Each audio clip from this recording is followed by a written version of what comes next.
Grazie per la linea. Secondo voi queste mani a chi appartengono? Ve lo dico io.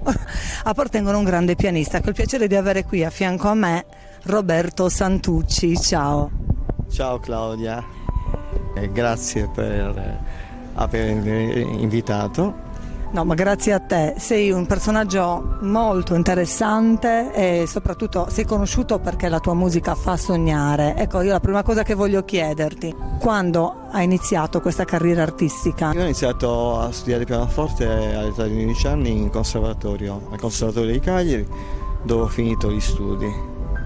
Poi mi sono perfezionato alla Mozarteum di Salisburgo, dopodiché ho iniziato la carriera. E noi ci troviamo in alto e tu sei volato alto anche appunto con la tua musica, hai viaggiato, hai girato il mondo, l'hai portato ovunque. Un pochino sì, diciamo che sì. Quali sono, Conosco un po', sì. quali sono state le esperienze più belle? Le esperienze più belle, diciamo che sono state tante, ma se devo ricordare qualcuna in particolare, c'è senz'altro quella di Bruxelles, al Festival di Riga in Lettonia. E poi sono stato parecchio a Roma, un po' in tutta Europa, sì. La tua prima incisione era intitolata?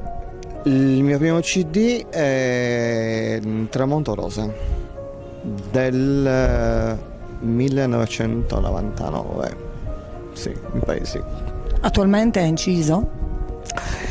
Sì, dopo Tramonto Rosa, la leggenda di Ofelia, che è ispirata al Torre delle Stelle. L'ultimo CD è Atlantide sommersa, sempre, diciamo sempre con le parole qui, ispirato al romanzo di Giulio Verne, 20.000 leghe sotto i mari, che mi ha affascinato da quando ero ragazzino. Hai un compositore preferito? Sì, il mio preferito è Mozart, in assoluto. Poi se vogliamo scalare un pochino, Chopin e Rachmaninoff, che è un mostro sacro. Hai mai pensato di utilizzare la tua musica ai fini diciamo curativi, si può dire, per musicoterapia? Sì, io ricordo che dopo il concerto di Bruxelles, due medici avevano comprato il CD, La leggenda di Ofelia, non era ancora uscito a Atlantide sommersa, l'avevano tra virgolette somministrata ai loro pazienti nell'ospedale di Bruxelles.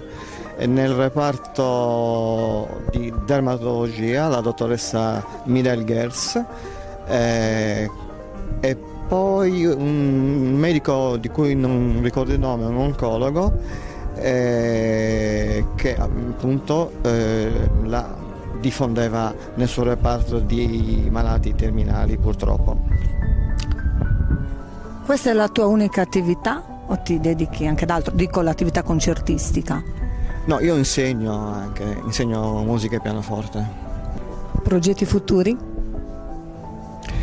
Progetti futuri, adesso ho iniziato l'ultimo disco,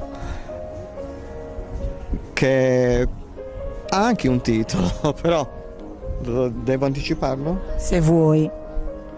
Beh, il primo titolo che vorrei dare è Sogni di velluto viola. Roberto, ti faccio in chiusura un'ultima domanda. Tu hai viaggiato, ti piace viaggiare e quindi io penso che tu ami la libertà, ma secondo Roberto Santucci cos'è la libertà? Domanda da 100 milioni di euro, che cos'è la libertà? La libertà secondo me è vivere tranquilli con se stessi, sereni. Hai chiesto secondo me, quindi secondo la mia persona,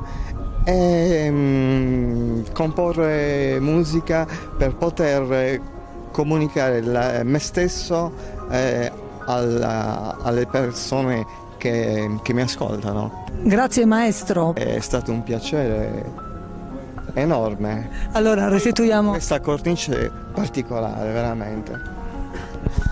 Allora assieme restituiamo la linea al TG Tour. Buonasera a tutti e grazie.